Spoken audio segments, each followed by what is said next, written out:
Bismillahirrahmanirrahim. Assalamu aleyküm vatandaşlar. Assalamu aleyküm. Muhammed Ağa, hoş geldiniz. Hoş gördük Rojan. Muhammed Ağa, Selamünaleyküm vatandaşlar. geçen gece kebir temalar değmen geçtik de aktivistlerin arasında, rahatların arasında da gep görün var. Kebirlerine düşünce yok. Şu demokratiya deyip neme düşünmeli deyip kebirler şu demokratiya deyse oturup çay başında neme para karşılıklı gurumdeşip geçirmeli deyip fikir ediyor. Kebirler özara davalar görüyor da ay bulardan hiç sat olmaz deyip aydiyalarda. Ne daşarıpta demokratiya ne hili bizdeki karşılayan demokratiya ne hili olmalı?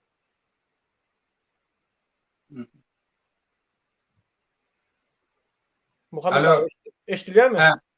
Eştiliye. Ben de Rojan. Ben şu mesele hakkında bir neyse daha belirleyecek oluyor. Ben de bizim oğlanlarımızın arasındaki aktivistlerin arasındaki gururun nedir? Birinciden biz başka bir etapa geçtik. Hükümet dürlü yollarla bizim hareketimizin önüne geçecek.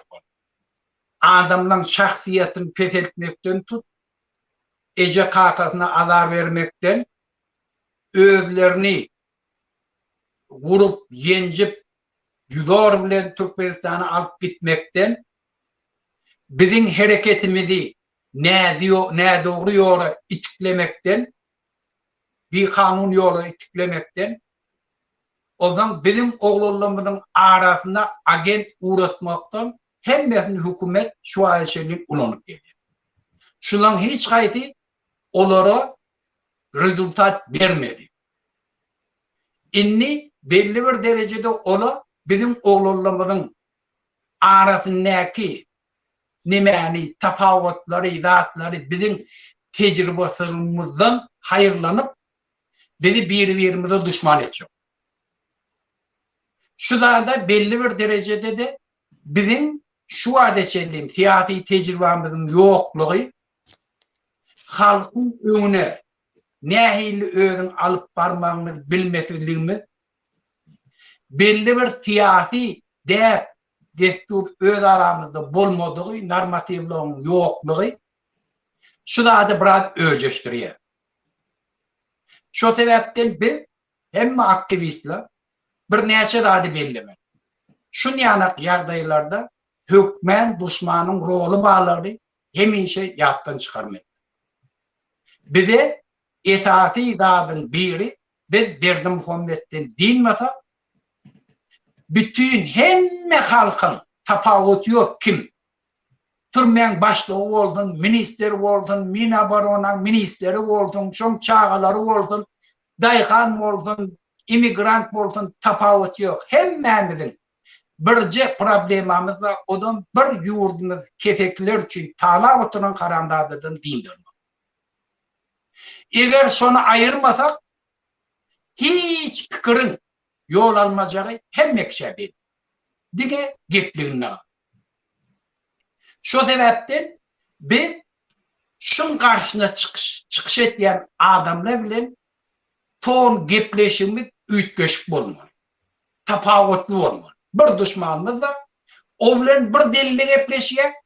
Şun karşısına dürlü yolla bilen hareket eden adamla bilen biz başkaça gepleşmek. Şunu der öz aramızda dev edip kanun edip almalı. Birimizin tafavutumuzu uruşa getirmeli. Sebebi şundan düşman hayırlanacak oluyor biz yekeler.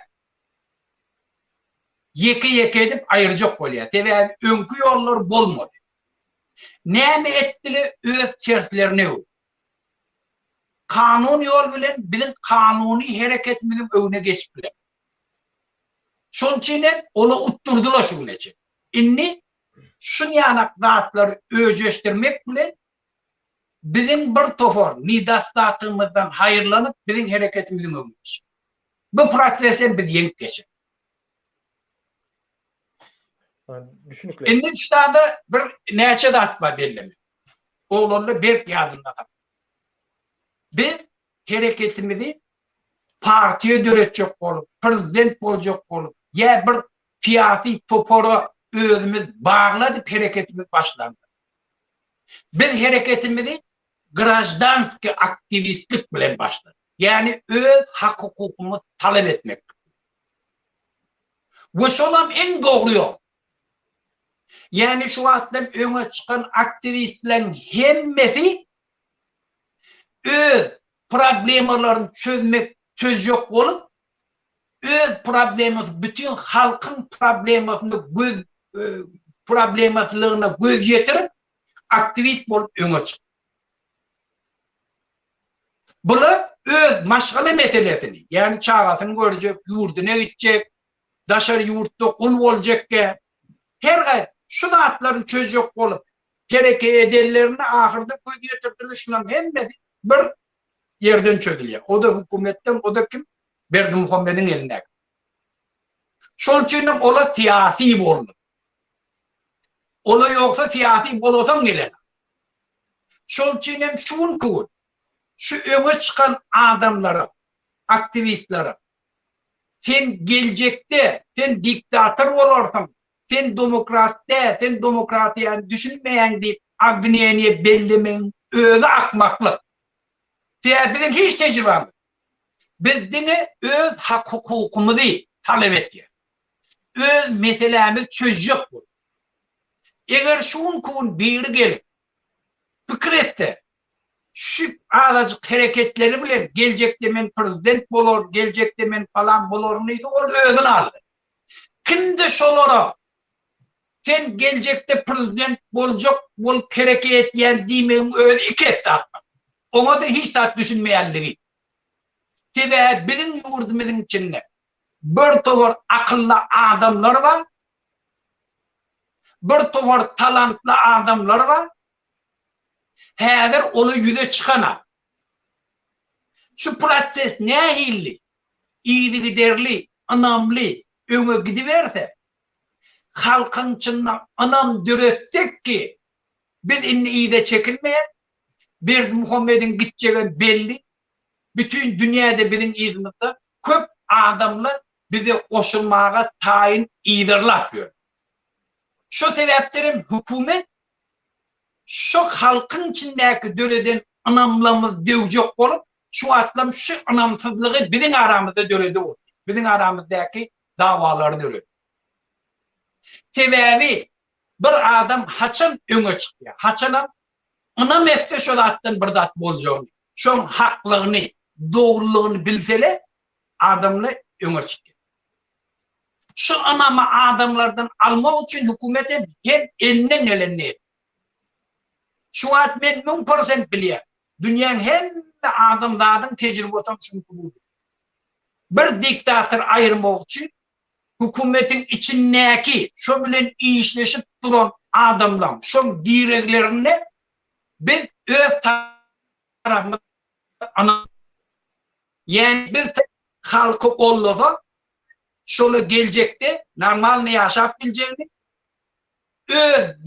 geçmişteki eden yanlışlıklarını halkın geçeceklerini öyle aratta avrayla işlep bileceğini göz yetir. Şu göz yetirmek için aktivistlere şöyle anam etme. Şu anam bozacak olma hükümet şu işleri ediyor.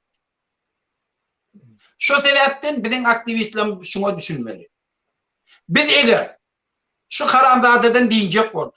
Şu aktivistler öz arzularına yetecek oldu. Tafavut yok, ne mi arzuları var? Oy prezident olacak diyorsun. Bir de gerek prezident olacak diyor. Dıda oturan adam. Oy şu attın bilsin eğer bir yurdun prezidenti olacak olsa, bir yurdun içinde palajitinin rol oynayacak olsa, dastoyunu orun tapacak olsa halkın dilini tapma. Halkı söydürmeli. Halkını söymeli. Konkretli belli planları belip bilmeli. Öğrenmeli. O şu attan öğrendim. Şol için ben öne çıkan adamlara sen gelecekte falan olacak olayan deyip şun kun olara bahsetmekle akmak. O yettiriler. Ben mümkünçülük töre değil gayet. Haçan demokratiye manatı. Demokratiye denler dine söz adladık de. Demokratiya haçan bir yurtta bol. Haçana dürlü ayrıp bolmayacak toporlu bir yurdun içinde. Dürlü güýçli partiýalar bolsa. Dürlü halkın yığınanyp bilýän güýçli ayrıp bolmayacak toporlary bolsa. Yoksa hiç birden bir yurdun içinde demokratiyan bolmagyny garanti edip bilme. Dünyanın tecrübeti subut eden dağda şundan var. En arasında özüne perişte diýerler ve halkam şoları perişte diyen adamlara demokratiyanı men doğru üçün etdiğe kasam için adamla da yeki özleri hükümete geldi. Bir prosesten ton belli bir derecede halkına peydali edenden son özleri ayrıp bolmayacak kanhor diktatörlere öwürdi. Şu sebepten demokratiye diýende on bir mekanizm. Şu mekanizm bolmasa söz adatlygy öz-özünden gitdi. Gelen hükümete gelenler diktatöre öwürliýär, özlerini takacak. Şu sebepten demokratiýany dine söz azatlıkta görmelerde jurnalist diyen adam kişi metbuat azatlıkta ulu rollar var.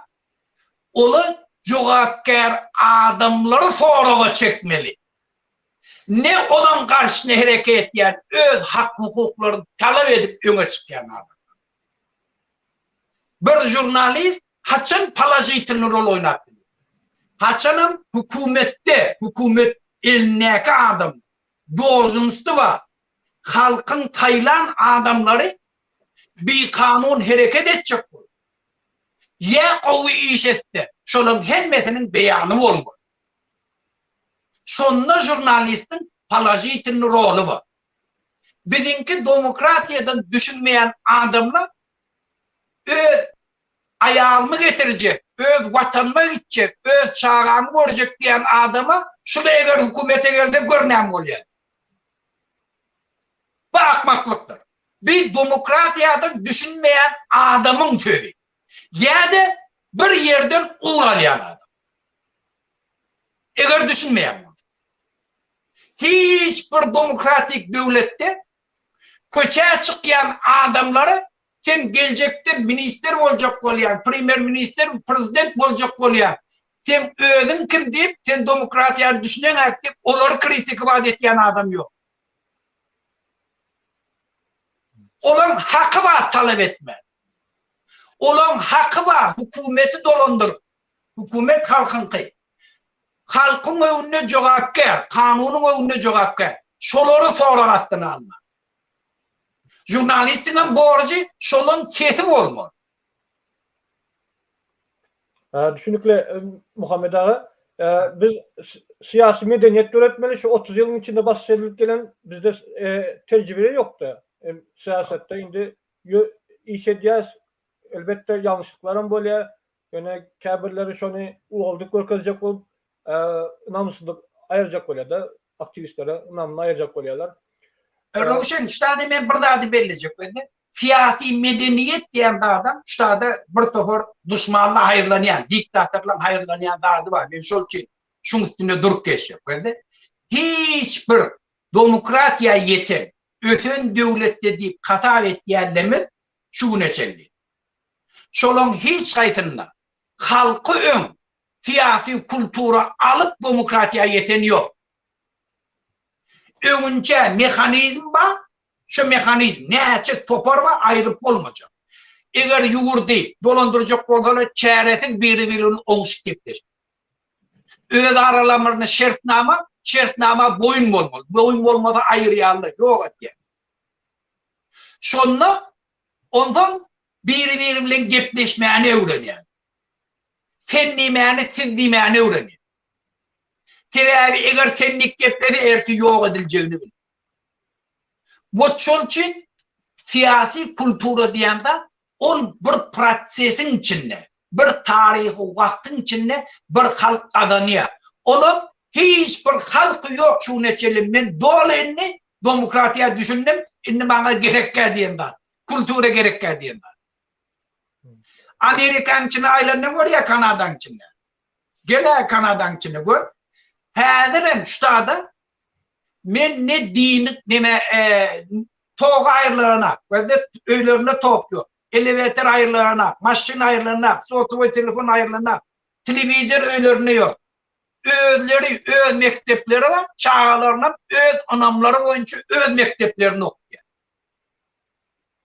Ve de yani kanunçuluk şuna da ruhsat verdi. Buna bir işime sivilizasyon bir de gerek geldi. Başın yani aşağıdan 50 kilometre, 100 kilometre aneket ovaları var. Bir tane traktör görmerdin. Tok görmerdin için. Ve de inni dini inanıyana özlerinin mektepleri var. Yani o hükümetin mektebine gidecekken öz mektep açmaya ruhsat. Hazır şolan anı beyleki halkın anı yani. Ve de demokratiya diyen dadin şulan hemmesini içine alıp şunları oluşturup hemmesi bile gelinen kararlara boyun etmekten var. Birini çiğlemaktan var. Şunun için bunun içinde de belli bir bölükleri hazır demokratiyanın nemeliğini düşünmedik adam. Yöne şu mekanizm hemmesini kanuna boyun etmeli. Boyun bolmalı etmeli. Birini çiğlemalı etmeli. Bu şu prosese de ondan yurdun içinde uruş bolana, uruş bolmasa, halkın sesi bilen kanun çıkarılsa, kanuna da hemmekşi boyun edilmeliyse şuna mekanizm bu. Dava bolsa da adaletli hükümete değişirle, suutlan esasını çözülüp bolsa dine kanun esasını. Ondan yurdun içinde parakatçılık. Parakatçılık bolsa hem işe yuvaş yuvaştan öfüş üpçün ediliyor. Ve şöylenen yuvaş yuvaştan yuvurt öfye ve desturum, kulturu da, siyasi kulturu da şun yani öfüp gitti. Muhammed Ağa, onda hükümetin içinde de ve opozisyon içinde de balans dörederyalı güçler olmalı. Şöyle değil mi? Berekel, hükme. Muhammed Ağa, indi daşırdığın bir neçe modelleri var da demokratiyanın. Bize haysi model has yakın bolya. Ne? Ve demokratiya modeli bile men işim yok. Model diyen dadi, ol her yurdun içindeki kapma karşılıklı situasiyonu siyasi ütkeşikle şu belli etkiye nehirli bulma. Mesela gözlemen aydı. Angliya'da şahlık var da önden şu Karolu. Ve ön Karol ursu alıptır hem bir yer. Ursu alıptır. Öz pulu var eken, adamlar var eken, bandit eken, gruptır, öz kanun çıkı, öz bul. Yöne şunu oturup bir tane divaretin içinde dıkıp bil. Gözde bir pırat. Ve şunu ayıracak olsana kan dökülüş. Şunun için yuvaş olanlara akıllı olan için yol verdi. Indiye gidecek diye Urşu'ya görüye Urşu'larını işaret bulana kaytın diyen var, bolya var ne var? Biz bileni işleştik. Yine bir şey ettirip hem koloniyalarından andıyım. Yurdun içinde ödeminli. Şimdi yeke ece kakalarını hem bizim bir avra edip gazetelerde, atlarda çıkarıldı. Ve şu bir proseste yeter. O zaman şu proses, o zaman hükümette şah olmalı mı, olmalı ne mi? Şahın gücü nehirli olmalı. Güç kimin eline olmalı, nehir derecede olmalı. Şah özünü ertikul, burada da kol çekenini erti öldürmeyeceğini bilir ya da ona ne mi parlamoçya verilmeli. Şunun hemmesini şu yurdun siyasi ütkeşikleri belli etken model. Şveçya'da şahlık, İspanya'da şahlık, yönü demokrat. Ayçık Kolyan'ın her yurdun öz içindeki dağından gelip esasi da demokratiya üstün edip bileyenler yurdun içindeki kapma karşılıklı, güçlü, siyasi durmuşa katnaşan güçlü. Şola nehirli ayrılıp olmayacak kapma karşılıklı güçlü olsa şu güçlü oturup yurdun ıkbalını parakatçılıklı sözcük olsa öz aralarına şartnama şu konstitusiya değil ya da şunu onu tiyatrini. Şuna çekilenden şunu yerine getirmek mekanizmla ne? Ne ile şolar doğru düzüp bilseler şonça da siyasi struktura göre. Muhammed Benim Ağa, yurdumuzda mesela şu an siyasi partiyeler yok. O Sovyet Soyuzu eğiçiliği hem ayırdı hem de zaten şu için onu yanıklar. Bizim yurdumuzda oblastı. Her provinsiya Amerika'nın içindeki yani. 52 tane ştat her gayfi ödü bir gasudarstv. Her gayfi ödünün. Şunu nemet ki öd analarına şertname ediyor. Sen bana hakim Murat. Ben ödüm taylarım. O ölçüler ne oldu? Ne ile taylamalılar? Onu da belli bakın. O zaman yavaş-yavaştan siyasi partiyalar da yurdun içine göre. Bunu hemmesi gelecek belli eder. Güne demokratiyanın üpçün edip bilecekler şu yan kapma karşılıklı olmak. Şu sebepten metbuat adatlığı mana tapıyor. Nizavismi suutlu da mana tapıyor. Yoksa 52 tane konstitusiyanın içinde ya da suutlu nizavismi değil. Kapma karşılıklı olmasa öyle belli yani. İyi olmanı biliyordu. Halk kaylasa da halk aylık verene 10 eline. Halk onu tutup gencip bilene 10 eline polisiye. KGB. Şunun için manası yok. 52 şu nizavismi. Şunun için şoları cevapkarçılığa çıkıp bilen güçlü yurdun için. Muhammed Ağa, Türkiye'de bizim halk ne mi ister? Demokrati isteyen mi? İsteyen olsa ne mi harekete geçen o? Ve de demokratiye işleyen bir yerde. Ve de o bir başlık. İsteyen mi? Bizim halk ne mi ister? Şu diktatör isteyen mi ya demokrati mi isteyen mi? Ve de benim şu an harekete geçen oklarda. yok şu ben şu an şunu başladım. Ve de şu an benim başlarımın sen çıktım, Nemir çıktı, Nur çıktı, Murat çıktı falan durlu. Şunun hemmeti şu demokratiya ilki. Şu kapma karşılıklı var ya, eğer şu normal Ruslar gitti, şu öden demokrat. Tabi yönü şunu, ben on ecen falan edeninden ayırmalılar, hava durlu karayışları var. Şuna hormat koy. Hormat koy demek, yani ben bir yapıp demen için öz fikirdeşlerimle oturup maslahatlaşıyor ki, başka bir partiyeden bir gelip içine katlaşıp onda bar git kumun çektiğinde sizde demokrasiya yok demek gerekiyor. Onun hakkı var. Fikirdeşlerimle oturup demetlerine birini kollama. Senem gitti diyor. Senem öte formu. Ben şuna itikleyen adım. Bana öz toparlama dörüdü. Fikriniz kavat geleyen adamlara, interesiniz kavat geleyen adamla yığınlanıp öz toparlarım dörüdü. Onun bizde yine bir neme var. Yanlışlık. Her kim öne çıkanına, siyasi hareket edenler, ya Berdi Muhammed'e karşı olanlar, hükmen perişte olun. Onu yanakta atlıyor. Berdi Muhammed'in karşısında, yani oğlum karşı olup bilir. Şu atlı meyyem şu protest başladı. Şu at Serdar kakasından nidam olmuyor. Sebebi Serdar eyyem göz getirdi kakası, onu bir kurcuk yana oynar oldu. Ol hiç kim. Onu maskara edip oldu bütün dünyanın önünde. Şuna Serdar eyyem göz getirdi. Ol hazır sesini çıkarmaya içindeki adı, ol başka şey fikir etmeyenlik değil. Ol bilip oldu. Kakası oynaya. Şun ıkbalı geleceği bilen oynayar. Sebebi o istemeyen dağdan ettirdi. İnnem cıdamani korkup giyeceğini yatıp bilmeyeni inni hükümeti prezidentlikten ayrıp ödenine geçirecek olup hem de kutu buzurluğu ediyor. Şol için biz şolun gelirine de karışmam. Şola da gelip karamzade, ben kakam karamzade deyip kıygırmağına karışmam. Şu atlam Khamenei'nin yerini, şun aydı otu. Men daim öz halkının karşısında cinayet ediyor.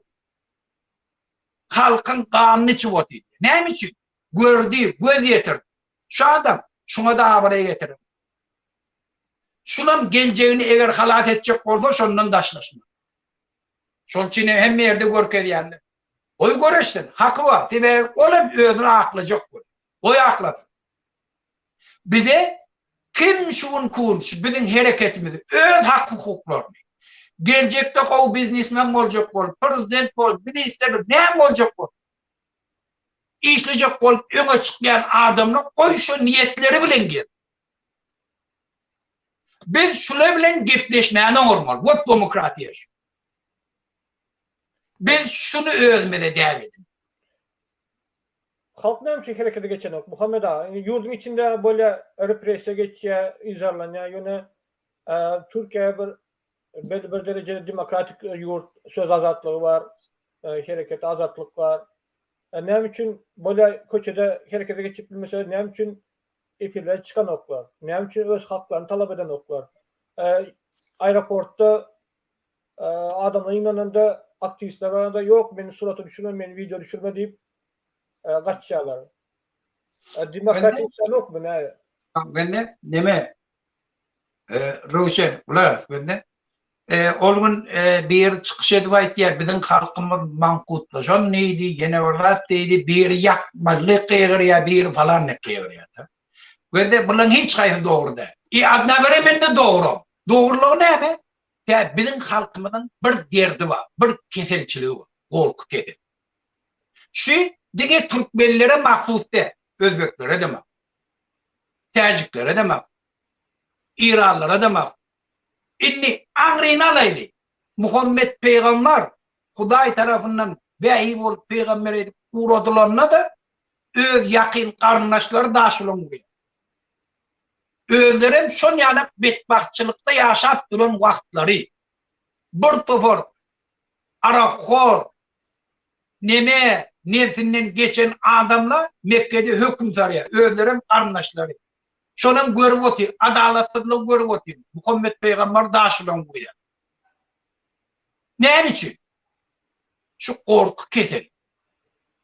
Adamın vücuduna korku girdi, şonla neyse tane simptom. Adam kerçiliği itiliyor, öz çağlarının önünü, neyme borçluğunu bilene, neyme edeceğini bilene, neyme hafaçılık bolsa şon elinden gelir. Başla, ehleke bir prostitutka yana, kim pulu verse, nereden şoğun küpefidi olsa şoğun oradalar. Özne değişli, şoğun meseleni çözüp bilecek dağıtını, çözeyen dağıtını aytlayan adamlardan tebe bilye, korkulupturlar, şoğun ağlan adamların yanından kaçıyor. Ehleke bizim kalkımızın yanı. İnni, şu kesençini ayırmak için ne mi? Korkuyla ayırma. Korkuyla ayıracak olsan ne mi? Muhammed Peygamber'in edemiyiz. Halkta anam diyor. Sen arafta, sen aytiyanda adam hak, sen şu dağıt için iyili giderli, anamlı, kahar kadaplı, sonra şimdi gideceğini halka anandırma. Sen şunu ne engli derecede edilirsen, şonca da adamla sana yakınlaşır. Sana anam et. Şu proses hem İslam dinine olan, hem Hristiyan dinine olan, hem Yevreylerde olan, 3 tane din Huday taraftan gelir. Hem mesinde olan da şu proses geçer. Musa Peygamber kulçuluktan Yevreyleri Yegipten, Ferun'dan azat edip geliyken çala kıyınçılığa tedavar olanına şol azat edip gelen kullu şon karşısına gidiyor. Sen bizi nereye getirdin? Çala teye anamıyor. Ananat bilena. İmanları söz. Korkan adam da iman söz. Ben şol çinekli. Bir, iyili giderli, anamlı, kahar kadaplı hareketimiz bilen halka anandırmalı. Olu yekede biz iyide çekilmeye aytyan dağıdımız doğru bütün dünya cemiyetçilik biz. Biz şu anamı halkta döredip bilsek, şu neyse, şu praksesi köp çekebilsek, şunca da bir tarafa çekip başlar. Şonam gözümüzle görür. Yöne düşmanım şunu bilip şu yankı hareketleri anama ayıracak. Dürlü yol ne bilen hem bizim akmaklığımızdan hem bir topor söz imanlardan öz halkını sövmeyenlerden düşmanına hizmet ettiğin adamlardan nayomniklerden hayırlanayanlar bizim şu halktaki dövletyen anamını ayıracak oluyor. Katı doğru. Şu sebepten ben. Şu daha da doğru düşünmek. Katı doğru. Katı ovadan misal getirdinizde Kur'an-ı Kerim'de Musa Aleyhisselam getiriyorlar onu sünnette de var. Resulullah sallallahu aleyhi ve sellem kınçılıkları size var böyle zorlukları size var böyle katı kuvvet. Muhammed Ağa yine elbette demokrasi olsa ya başka bir medeniyet olsa başka sivilizasyon olsa kaptalda minuslar ama böyle de İslendik. Mesela Sovyet Sovyeti'de ulu minuslar vardı. Yine palajitel taraflarım vardı. Demokratinin palajit atır satır taraflarım var. Yine ildeşlerimiz soru veriyor da Şveçya'da Kur'an-ı Kerim yaktılar da. Bu ne hıl cevap verip bolar. Kur'an-ı Kerim kitap yaktılar. Amerika'da, Avrupa'da şöyle İslam dinine hücum ediyorlar. Din İslam değil de o Hristiyanlara da hücum ediyorlar. Yine Hristiyanlarda hiçbir ses yoktu. Gelecekte şöyle demokrasiye gelmeye bilen bize gelmeye mümkün de şöyle terbiyesizlik, medeniyetsizlik, cinayetler. Beni cinayet hasaplayan, onlara norma deyip hasaplayanlar, söz azatlığı deyip. Ben de mene bir şeyle fikir etken ben de. Bärin halkın senin bilyen menem bil. Hiç halk, şu benim halkımız dikse akıllıdan mı, değerliden mi, her hilli tamam. Ben de bir bulam öyle. Şimdi ben ne diyecek oluyor? Hiçbir yerde adamla, anamına şikayet getirilmeliler. Kim de şunu etti, bir şunu uğramalı. Biz Müslüman mı? Bizim şuna reaksiyon var. Bir burada. Yönüm bundan düşmanla hayırlanacak oluyor. Bir ikinci de. Şimdi. Üçüncü de şuna doğru düşünmeklik gerek. Doğru düşünmeklik ne? Ben de. Şu an İran'a bak. İran'ın içinde. İran'ın bibliotekasına gir. Bibliotekasının içine gir.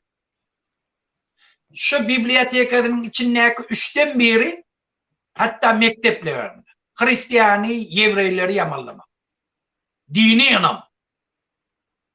Ay ola öz eceti bilen yatıp duruyor. Dolu şu da. Öyle mara 40 yıllar şu kitaphanelerde dur. Yöne biri gelip şuna aydana. Otla mokluk olan kitaplarda ola yerine dur. Ola günne bolyanda. Ben de India var, India'da. Mescitleri yıkyan. Ben de mescitleri yıkyan. Bir tane ortayadan propagandisi şu hakkında aitti mi?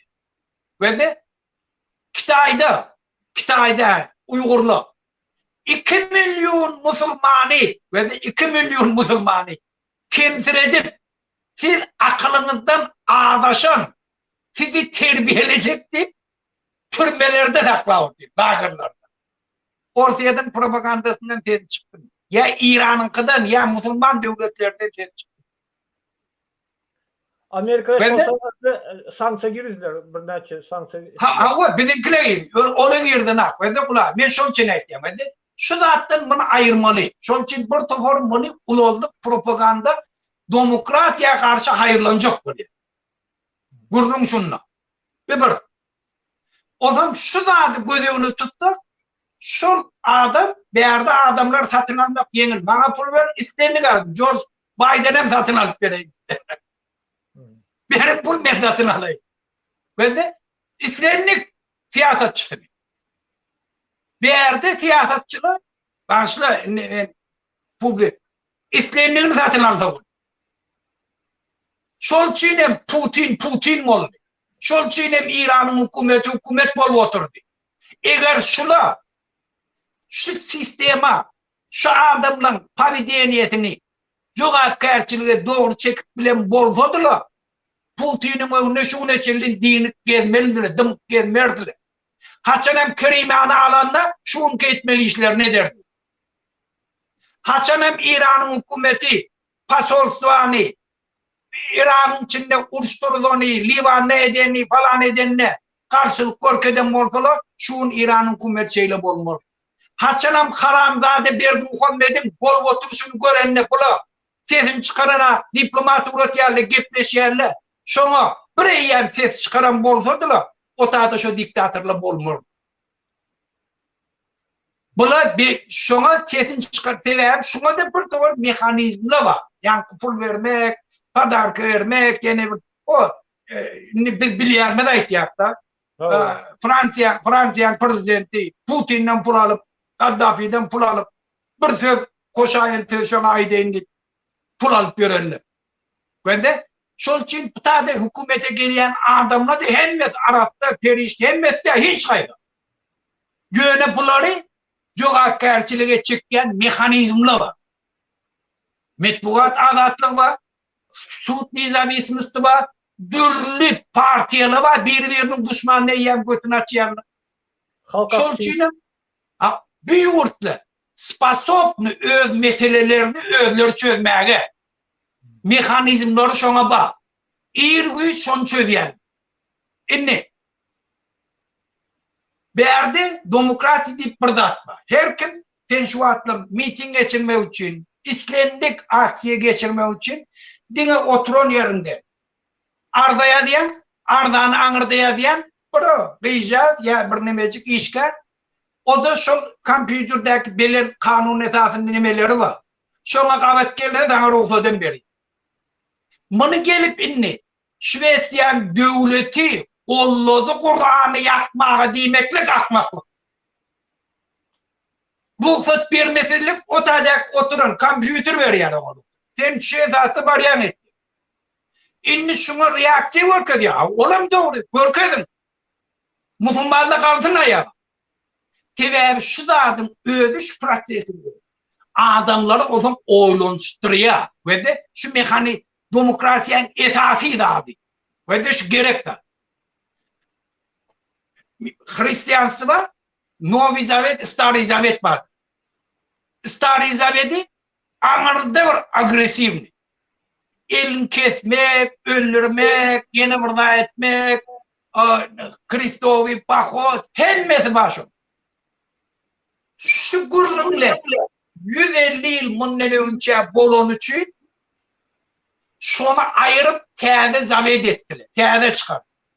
Öz kitapların teyzelediler. Ve de şu diskusiye geçen için. Şunun için biz Müslümanlar da gelip şun kut bunu özümüze bedbaşçılık katap etmeyeni gelin bir taraftan hemen özümüzün küçültmemizin karşısında çıkış edelim. Hemen gelin özümüzü araştıralayın. Daesh yana, Taliban yana bir tofar haramzadalar bizim dinimizi dayılamasınlar. Bizden dinden şun kun zapıtta zatta göreyen zatları damak çalmak, elini kesmek, ayarlara zorla perence giydirmek, hem hak hukuklarını almak. Gelin şakınını bir olan şey. Gelin biz 1 milyar 200 milyon Müslümanlı Daesh kollana, Taliban'ı kollana. Ondan en için sesimiz çıkarmanı oturuyor çoğun karşısında. Gelin şun kun öz dinimize beter imanlı olayım da arasında sabrımenli adam karşılıklarını görk edelim. O tarafını. Ha? Katı doğru abi neme berdeki public'te okudum da şu Türkmenistan'da ayarlara sürmek olan o akmaşına geçmeli deyip berde de İngiliz dilinde çap edilende aşağıda komentarlarını okuyan ondan İslam dini bilen bağlanıştırıyorlardı. Biz özümüzü tankit etmesek onlar dışarıdaki adamlar İslam hakkında Berekillah şu biz gelin şu adam Müslüman olup bulardanım kovuluğumu değil, adam karşılığımı değil, hakikatlığımı değil, doğruluğumu da görk edeyim. Öz içimizdeki haparatları ayıraylı. Bizde zapıtta. Şunun için bir tane akbak nadanın hiç tadı bilmeyen, Kur'an'ı yakıp, ödü, şundan pul yıkadanacak bolyadı. Bär bilye, birden akbak, yedi, şu Putin'den şunları öcüştür yerle, berdi, getir bana pul ver, yeni bir yerine yaktırayın işte. Gurruntu da, İskendik, Hristiyanlığın pulunu yaktırayın. Hem Avraya kazanıyor, hem pul alıyor, hem dünyanın yüzünde o abi.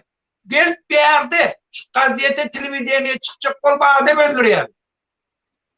Pırtıvır çağla var şun ya. İzvesiniz kazanacak.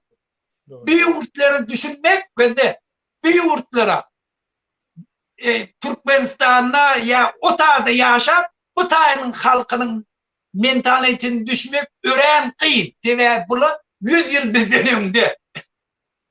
Köpem 200-300 yıl öndedir. Ha o indi ya açı bir yerde şu demokratiyanın dağıtılım var ha. Gepleşip çıkış edip dağıtıp bunu başkaça biz bunları hedir dağınıya edip bilim de. Yöne biz şu tane netice çıkarmalı dağıtımız gelin özdeyimiz arasınlar. Gelin şuna uğunuk edin. Gelin imanımızı berki değilim. Yalandan Müslüman demeyin. Bilmeyeni, Kur'an'ı bilmeyeni, öz dinimiz bilmeyeni bir doğru karamzada Taliban yani akullun gepine gidip adamları daşlayıp öldürmeyin. Gelin şu hakkında. Ulu tema özlem yitik tema Muhammed Aşı din meselesi boyunca ayrıca gepleşik geçirildi. Yani İran hakkında bir neçe ayet geçtiğimiz İran'daki vakalar bize ne kadar tesir ediyor? İran'daki Türkmenler esasen bizi kızıklandırıyor. Ve de işte yine bir daha da edeyim de. O zaman gelip şu zatları Şivetyen devletini fıt verdi. Bulaşonu kollayanlar, bulan beyefendi var. Bokunu yer, onu yanaklar. Yöne şu zatlar, hem bek şairler biliyor. Şunu etmek için hiç kıyınçılık yok. Ben şunu biliyorum. Şu yurtların içinde şunu yani aksiyeler etmek absolutely kıyınçılık. O yukarıdaki oturanın ruhan kavarı yok. O yurtun içinde bolondan sonra kavarı oluyor. Ondan sonra indi bir tavır ortayadım propagandistleri gece önüne televizyonlarına kayırıp otuyorlar. Ne diye? Ay otada hani ki homoseksualistler eyle falan. Bu konu yer. Her kim ölçü. Şu tane hani ki Toronto'nun için. Bir tane homoseksualist mer bollu. O zaman şu özvilyaniyet bilen bir tavır kanunları girecek. Annem o videosu var. Görün. Koçaya çıktık ayırttık. Başka bir yerde ve de beğerin bunun öğünleri çözüp biliyor. Şunu mekanizmda var. Şunu yol var. Kanuni yol var. Şunun içine bölümlü toparlı var. Sen Türkmen dilini okuyacak. Var Türkmen mektebine açtırdı. Şuna bak kanun esasında hiç kim sana yok diyene. Sen şunu edebilsen hükümet sana bütçe veriyor. Böyle. Ondan şu zatlar devleti demokratiya bağlamakla akmaklık yerde düşmana hizmet etmek. Türk Berdi Muhammed'e hizmet etmek. Ha o Berdi Muhammed türü versin. Buna da ermet day diyecek. Neme şol başka taraftan finansiyel ediliyor, şola pul veriliyor deyip attığınız yöne şol yardıma düşürdüğünüz hazır 3-4 yıl bundan Putin'in o Prigojin'in fabrika troll diyen yerinden Amerika'nın içindeki halkı öcüştürmek için, birbirine oluşturmak için hem İslamofobik accountlar döredip, kasaplar döredip informasyon yayarladı. Müslümanlar yaman deyip ondan belek taraftan Müslümanların account hasabı hükmünde geçirip iki arasında uyuşturuculuk olup sonyalı geçiriyor da Putin. Arkayı değil bu yada onu. Ben de arkayı bir tane kino var neme Eskabır mı şun yana bandit nemede şu Latin Amerika bir yurdum. Ve de öyle şu deputat bolya mafya narkotik Amerikan hem merinin öz ağlarına böyle şey. Ve de şolun üstünde kapita İran bilen ortaya. Şolun üstüne pulgoya Amerikan bulaştıracak. Kanada'nı ya beylek yurdu. Bu da edilmeye değil de görünüp dura orada işte var. Edip bolanak bir yurt. Ve bir yurdun içinde var ya neyle problemi dönecek. Problem anayıftan Yok, hükümet ona karşı çözmeli oluyor. Yok da gitmedi. Yani o nire Finlandiya devleti Premier Ministeri gitti arkaya. Bir yaş 32 yaşındaki ayal maşgala. Bir öyde tans edip oturup video düşüp koyarlar. Onu aynen gerekken bana Premier Ministerlik gerekken gitti. Ben de bir yurtta Premier Ministerlik cevapkarşılığın köp kaydı. Sen bir yurtlarda Premier Minister olmak akmaklık bir kaptan. Öyle Arap'tan olmadan. Yok, İyi olmadan. her kim Muhammed Ağa öz halkına, milletine, obasına bir avray mertebe getirecek ol. Yani, Hava yok düşünüklü. Yöne kıymayan teve metbuat adatlık bayer, dürlü partiyenin bar yerine sen cevapkarçılığına mı köfeli? O zaman sen hem paviden yani cevap vermiyor. Şunun için aytiyen bir yurtlarda demokratiya yok falan niye bokunu yiyen. Ba emme da. Bunların problemini sana aytmak gerek ki biz öz betbaş, biz Türkmenleri düzelteceğiz. Türkmenleri betbaşçılıktan halas edecek olayı. Biz yurdunu tağla oturan adamdan halas edecek olayı. Berdekin aydı vermiyorum sana. Aytsan begeni yandı. Buna yönü onu başka niyet bile ayt. Yok, bir Muhammed duru versin diyecek. Putin duru versin diyecek. Burnun şoň üstün. Abulankın gel günne mitinge. Gel ştada günne mitinge. Men elde plakat böyle günne dur koça. Metbuat alatlık yok diyor. Muhammed Ağa, näme Pablo Escobar deyip vatandaşımız yatladı ya. Kim onun adı? Şöyle mi? Pablo Escobar deyip. Escobar. Hava şunu yani bir bandit. Hava. İran Şu meselesi, kinonu görün vatandaşlık. Görün şu kinonu yaman kovkin. İran meselesinde Muhammed Ağa. Anadaki Türkmenlerin ıkbalı nähili?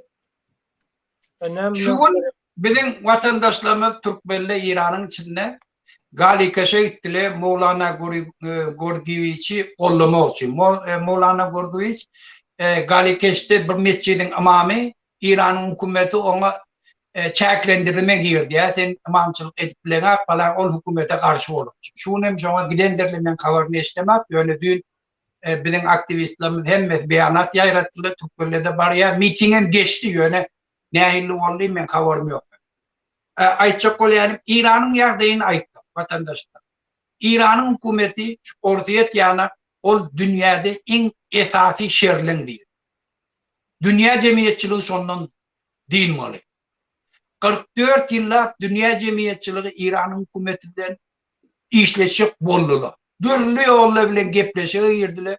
Ol öz etçi işini edip diyor. Dünya kanunlarına boyun bolana. Ol hükümet ne İran'ın halkının pristavitili, olu öz mafyozni dadı. Ön başında bir Şiileri olacak deyip ol Şii'le niyattan çıktı. Ola bir mafya yok. Ola Nikaragua'da, Venezuela'da mafya kartelleri bile seviyası. Ola dünyanın niretinde buluğuyçuluk olsa İran'ın hükümeti şu. Öz halkına biz boşca, kudaysız kırıya. Şol için bütün İran halkı şu en hükümetin içinde. Hem şuna karşı. Dünya cemiyetçiliğin inni şu Putin nemedeninden son gördüler Putin'le onuş boluna olabilir ne il onuş işleşecek olsan kaytan gelecekte onları ayırmak için köp çıktı jetmeli köp zatları yitireceklerini göz yetirip inni İran'ın hükümetinin karşısında belli bir çareleri görmüş. İran'ın esası bayenli nemesi grup bürokrasi armiyası yana strateji revolüsiye deyip armiyasını terörist topor deyip kazapladı. Yevgo parlament. Bir demek ne mi?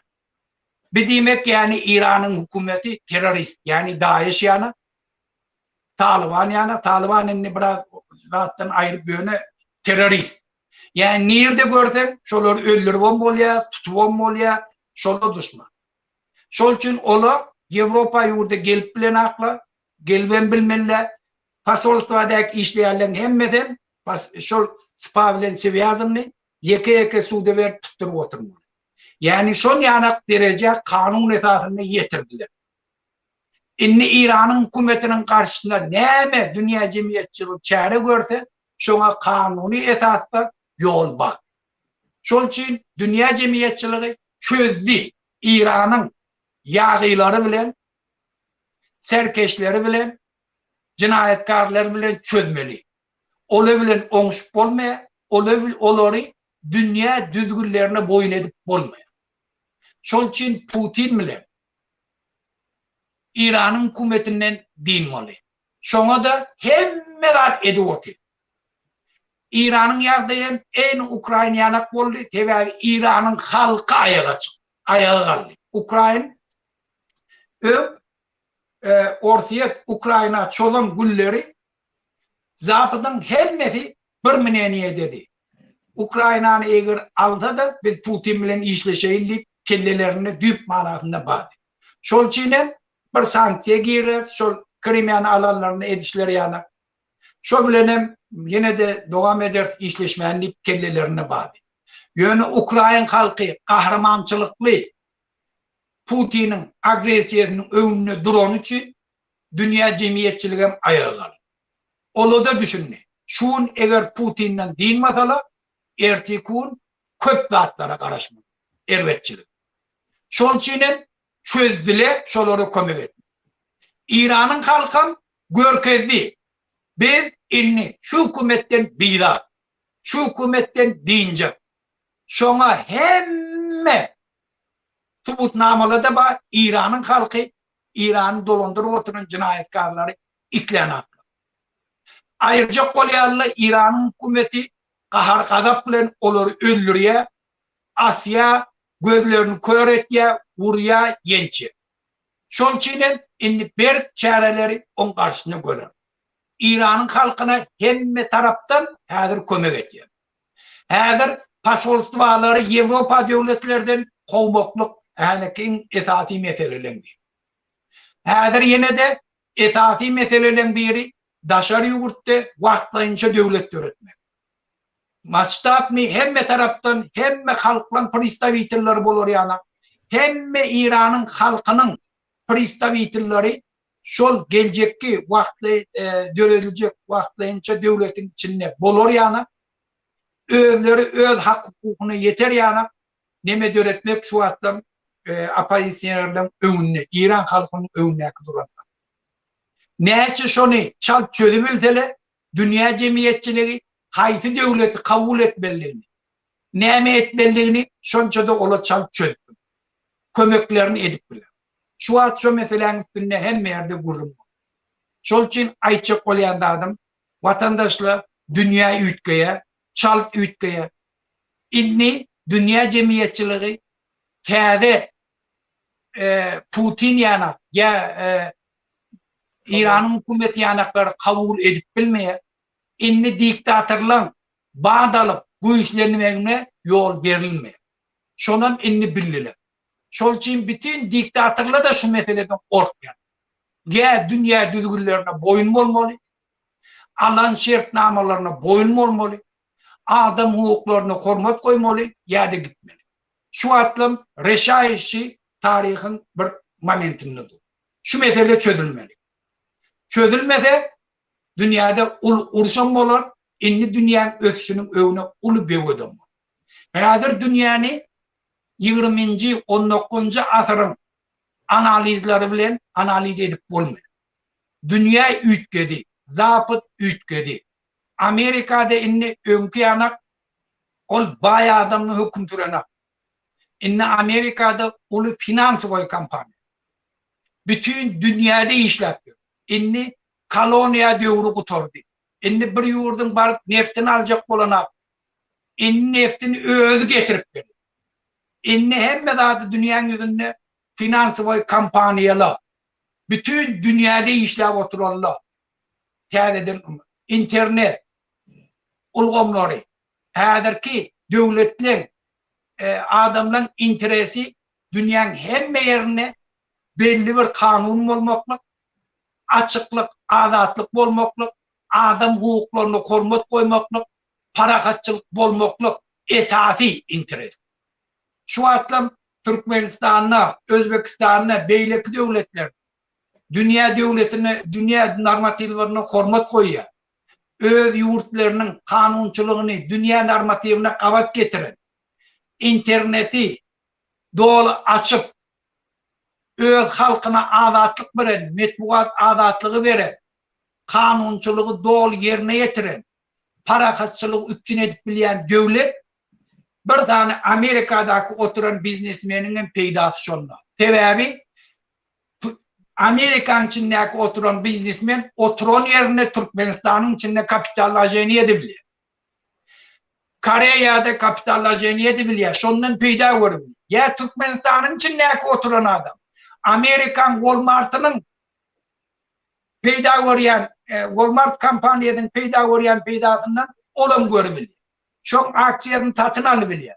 McDonald's'ın aksiyenin tatını alıp Türkmenistan'ın grajlarını şondan peyda görebiliyor. Aynı Amerikan bir grajlarını ya. Şol için dünya enni başka bir daha diyor. Şol için dünya gerekli diktatörsüz diyor. Diktatörsüz dünya gerek. Dünyada kanunçuluk görür yani. Dünyada parakatçılık gerek. Dünyada açık gerek. Dünyada bir devletli gerek ki kanunu boyun mu olur yani. Şol için şu dünya için hem hazır görüş yani. Senedim dünya ütkep var ya diyenizde 90'cı yıllarda şu Sovet Soyuz'da dargadı ulu geosiyaset ütkeşmede Türkmenler yöne uklak kaldı. Hareket etmedi. Hiç nem olanı düşünmediler. Her zaman dünya ütkep var ya. Türkmenler oyanıp yetişir mi? Harekete girer mi? Ya yine ön kıyalı hiç haber olman, hiç sattan haber olman yine devam eder mi ki? Ya mecbur eder mi ki şu hazırki boyan şartlar harekete geçmeye? Ve de yani bir ayettik da şu korkuyla ayırmak dedi. Baştan hazır aydayın boşayını. Mesela Türkiye'de hazır ulu problemi, iktisadi problemler, siyasi reformlara geçirip dur. Bundan beylerim hasam reformlara geçirip iktisat çökkünlüğü garaşçalarda. Esasen şol hazır Erdoğan Katar'dan 4 milyar mı, Rusya'dan neçe milyar karz alıp şol inflasyonu saklap durdu. Onun Mayda ya iyunda geçmedi ya da vibirleri. Ondan sonra hasam aşağı onun Türkmenlerin yağdayı, migrantların yağdayı hasam pese düşüyor. Mecbur olur mu ki bu işe girmeli? Ya uklak kalarlar mı? Yani bolsa bolsun deyip. Uruş olmasa bolsa deyip. Şol için biz günne çıkış edip oturup sen aktif iş alıp barayan. Bizim Türkmen olup şu dünyada şu ölçüşten, şu dağıttan iyi de kalmayalım. Neyse biz çal öz yurdumda özümüz iyi çıktı. Şonça da biz öz gelecekki çağalarımızda özümüze ovdurmuşu, parakatçılık yaşayışı ölçüşü üpçün edip. Şol için biz görüşüyor. Yani bir halkı hiç var, başka bir devlet gelip onu sen ayağı alıp, sen doğrulap ona hizmet ettirip koy. Yani Tarihlik görüyor musun? Putin ayak aldığında propaganda geçiliyor. Hani ön kıyalı yaşarız, eseriyalı yaşarız deyip Kremlin propagandistleri ondan berden gıyıkçı ediyorlar.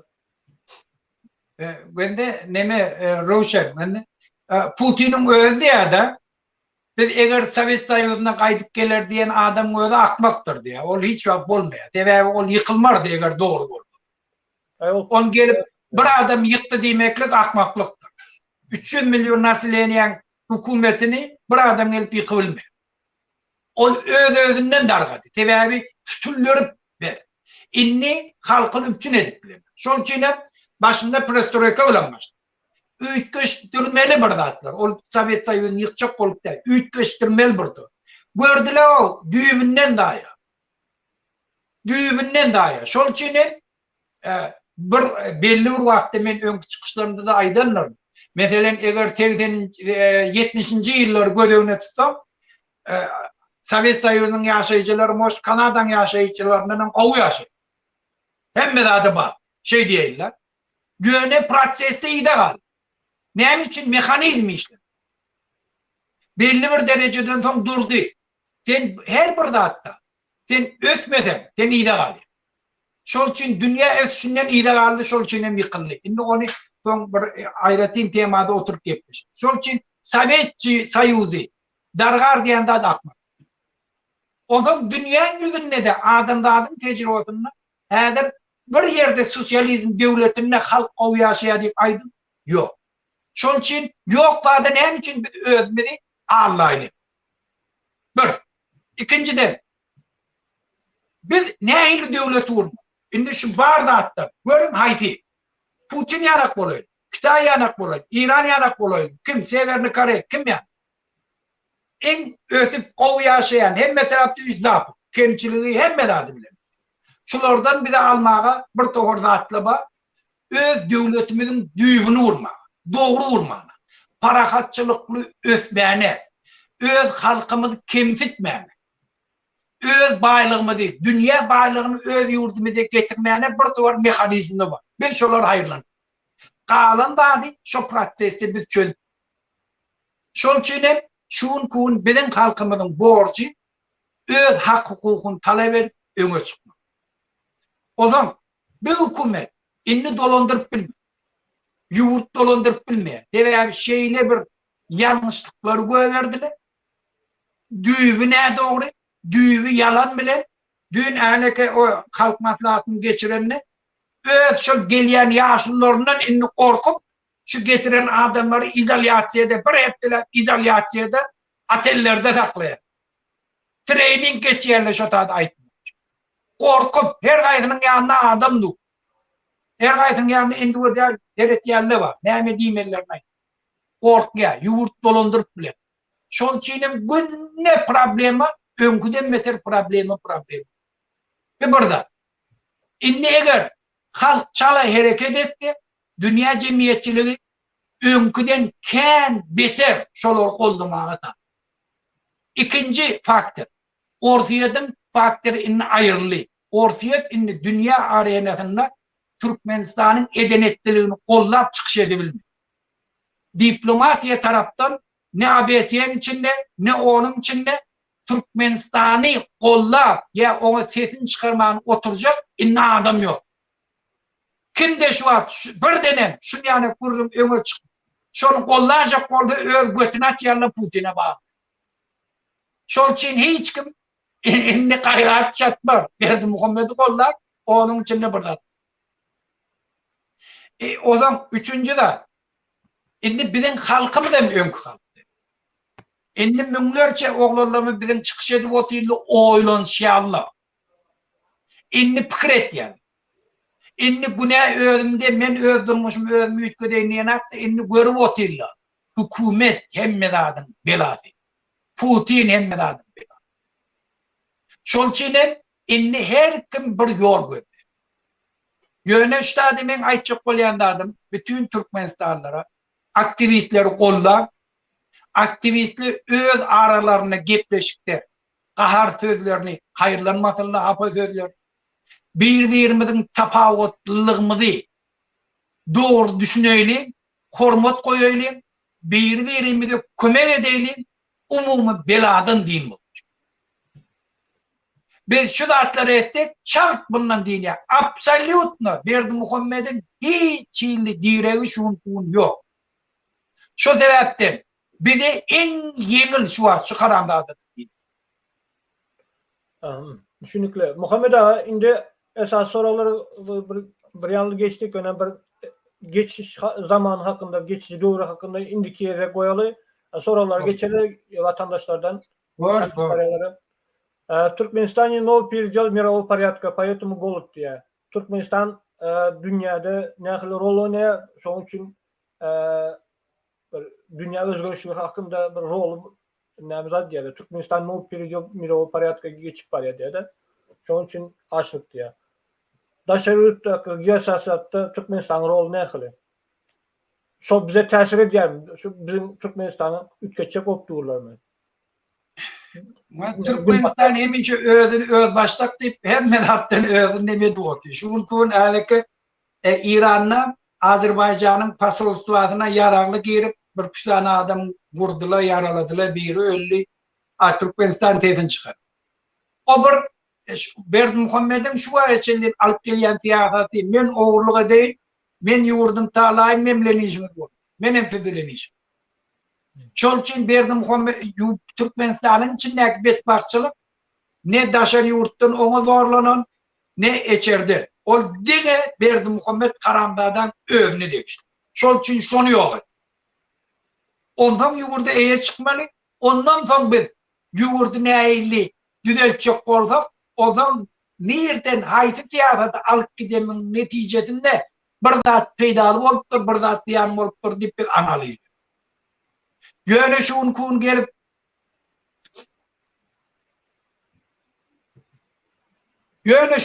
gelip de biri gelip ay Türkmenistan'a şu mire oydada giren için şol için ne diğerine de yalan sözleyenler.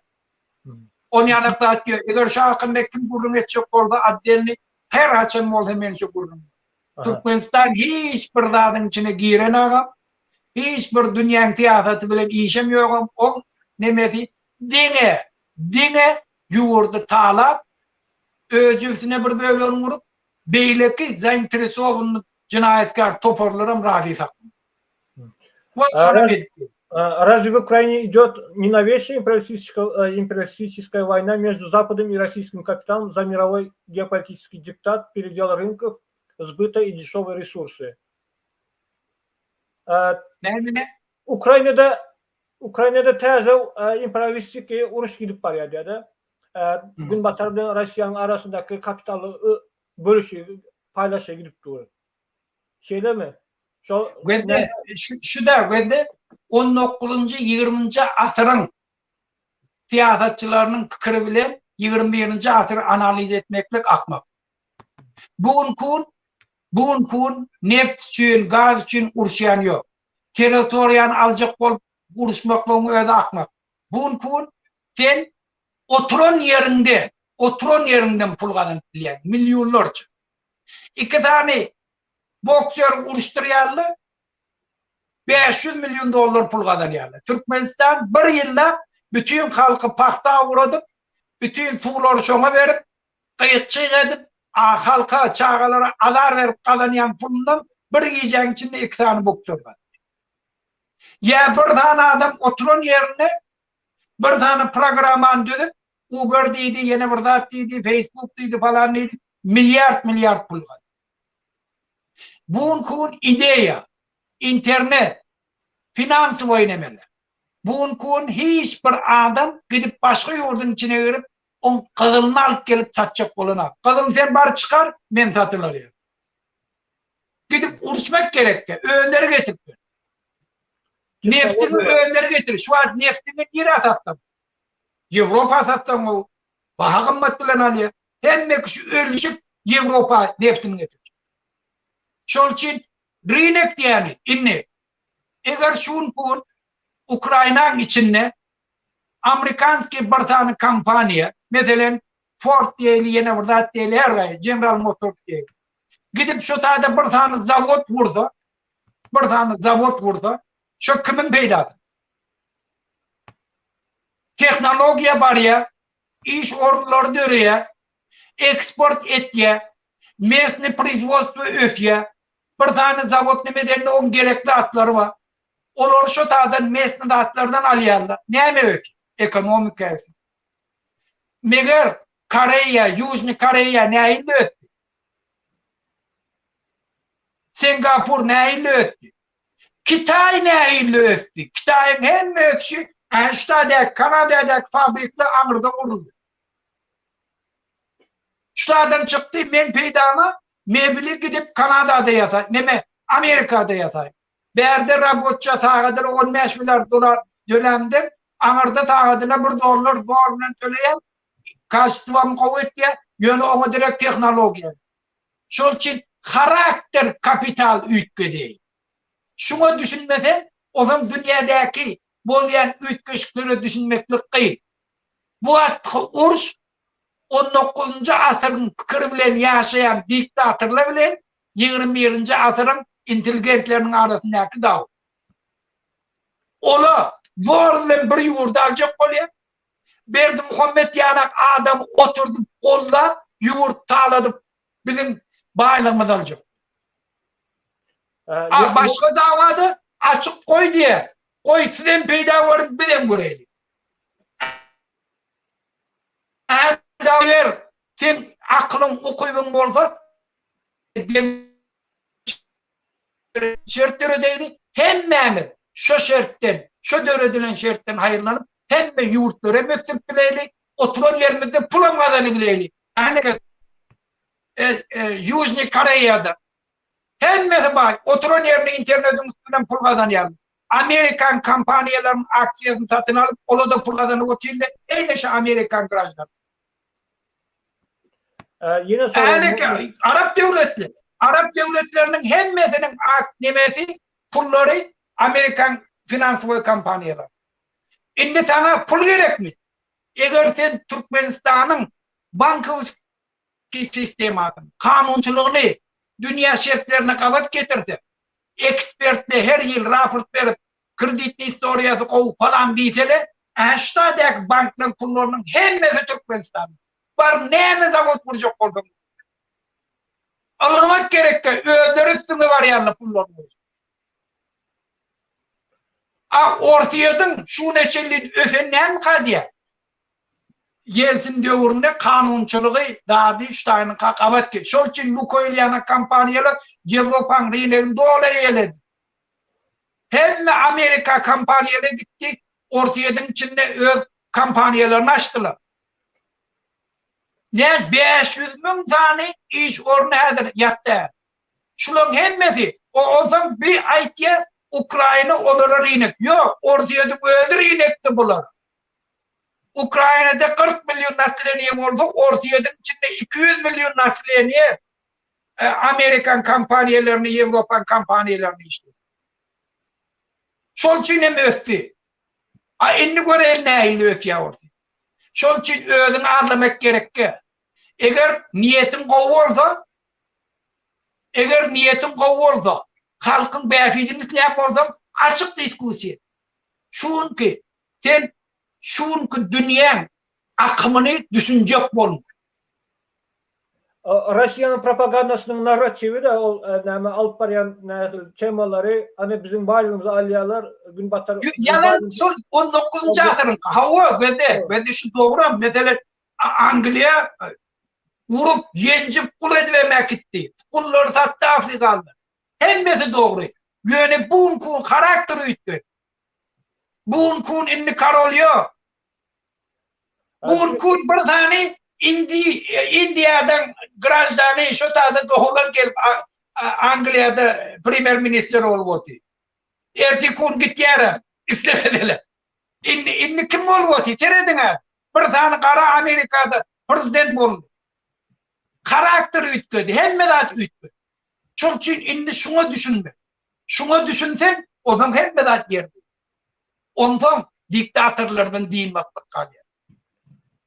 Yine sonra Muhammed Ağa sonra Zanzibar ildeşimizden большинство демократических странах по их конституциям религии отделена от государства, но в то же время в мире идет тенденция со стороны государств по вовлечению религии в политические процессы. С чем это связано? Zanzibar böyle yanlış yazıpsınız. Konstitusiya bilen religiya ayratın derdini konstitusiya bilen cerkv adını deyip yazıklıdır. Mesela köp Avrupa konstitusiyasına İspanya'da, Greciya'da Hristiyanski konstitusiyasında Hristiyanstva İsus bilen yazılan. Amerika'daki 50 sanı stat var olsa şu 25-30 sanısında Huday deyip yazılıyor. Ama cerkv ayratın diyor. Muhammed Ağa şol yine sonki tendensi vardı ya da siyasatta religiyan ulanıyorlar, din ulanıyorlar. Ne bilen bağlı? Ben de şu an ortaya deterim Kristof Pakot diye kıssan da var diktatörler. Odan hem de adam hayırlanıyor. Yoksa Putin'den mi? Demokratik yurtlarda ulanıyorlar mı? Yok, bir yerde hiç var. Bir yerde sekülerizm diye. Sekülerizm demek çok din siyasetten ayrı. Sen etikadın var mukaddes var. Näme özüň yerine getirber. Öz din. Ona içilip hem mekşayeden derece döredi.